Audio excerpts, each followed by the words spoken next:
You swore in Baba. I don't call him Baba. I swore in Raila Odinga. Okay. Yes. You swore in Raila Amolo Odinga. Prime He's Minister. not your father.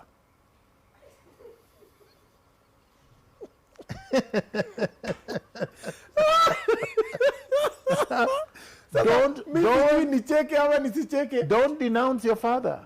You have a father. But you can have more than one. No, you have only one father. Your DNA traces directly to your father. So you don't not believe to in the Odinga. Baba name? He isn't Baba. Okay. Prime Minister. I only call two people Baba. The God and my father. Okay. Nobody else deserves that title. Okay. Yeah. His Excellency, the Prime Minister, Raila Odinga. It's Raila Amolo Odinga. Titles are not names. Okay. You see what I mean? Yes. Which most of us were just like, treason, treason, this is going to be dead. How is it treasonable? You're swearing in another president. There was another president. There was no president. First of all, I didn't recognize Uhuru Kenyatta as president, and I have never done so. As far as I'm concerned, Uhuru Kenyatta was an illegitimate president. He was not legitimately elected. He imposed himself on power. Twice. He did not win the 2013 election, and he did not win the 2017 election. That's a fact. You see, the reason they couldn't take me to court, because they knew they couldn't prove Uhuru won if I was confronted with that question. They could not bring that question to me because they knew I would be able to prove beyond any reasonable doubt that Uhuru Kenyatta was not a legitimate president. Okay. He was an imposter. He should be the one charged with treason.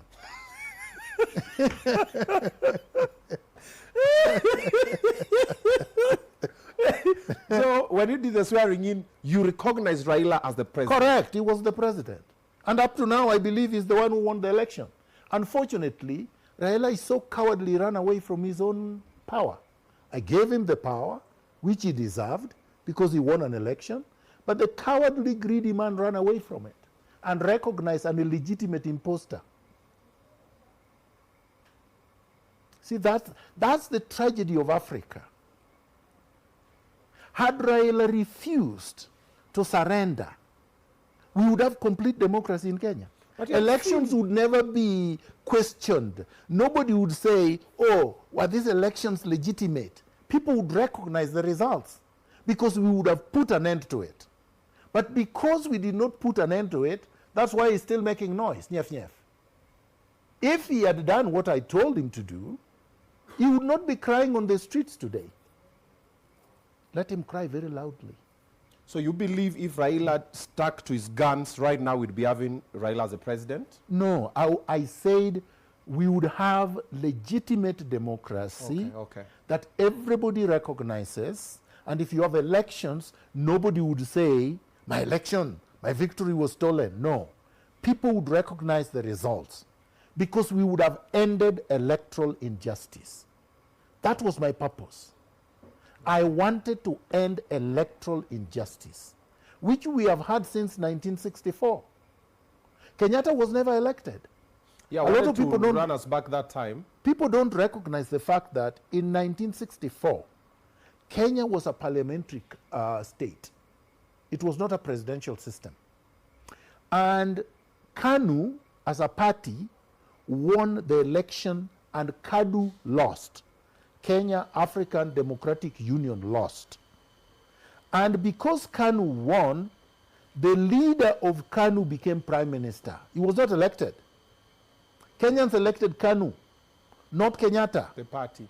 So once Kenyatta became prime minister, in 1964, he decided to transform himself into a president without an election. There was no election in 1964. There was no general election. And there ought to have been.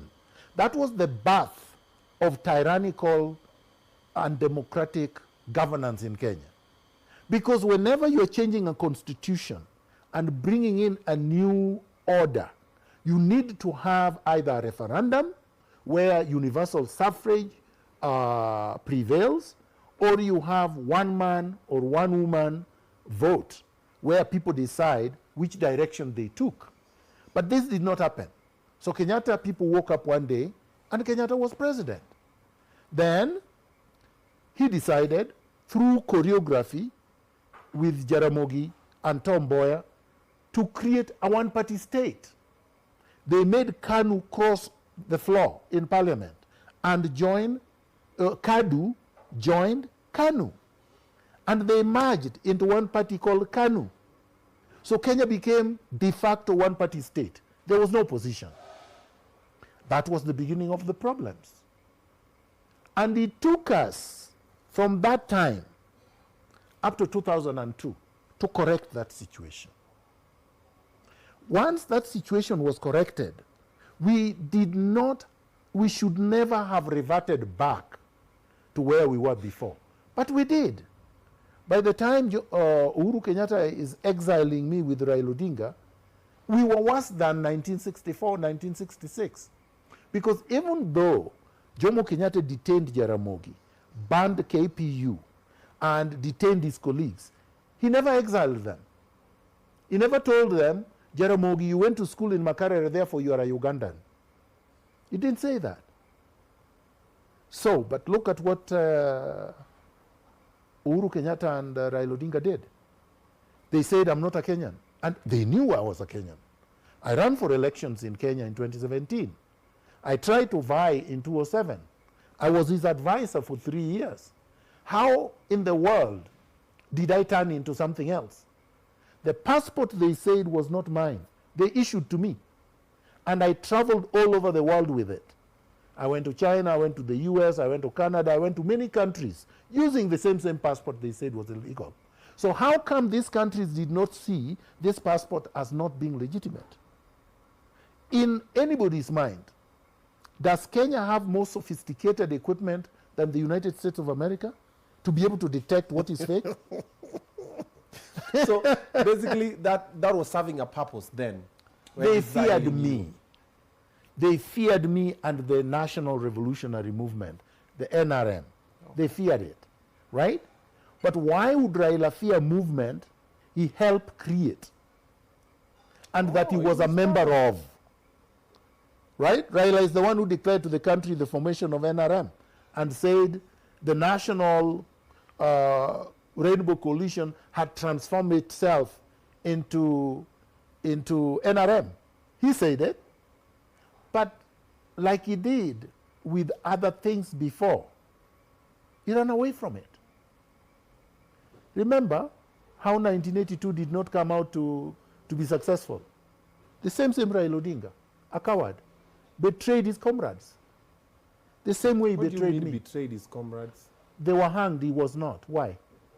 Have you ever wondered why Raila was not hanged and Ochuka was? Ochuka was simply a senior private in the army, in the Air Force, right? So who could have been the leader of that movement? A private in the army or Raila Odinga, the son of Jaramogi? Who had the money to fund the coup? Ochuka, private, was earning less than 10,000 shillings. Could actually do a coup? Have you guys wondered? But he was hanged. Wow. Uriwa Hongo was hanged. Ogido Bon was hanged. Many others, junior officers were hanged. Raila Odinga survived. How? Ask yourself. How was Raila saved? What saved him? This is Legrand from Simple Generations.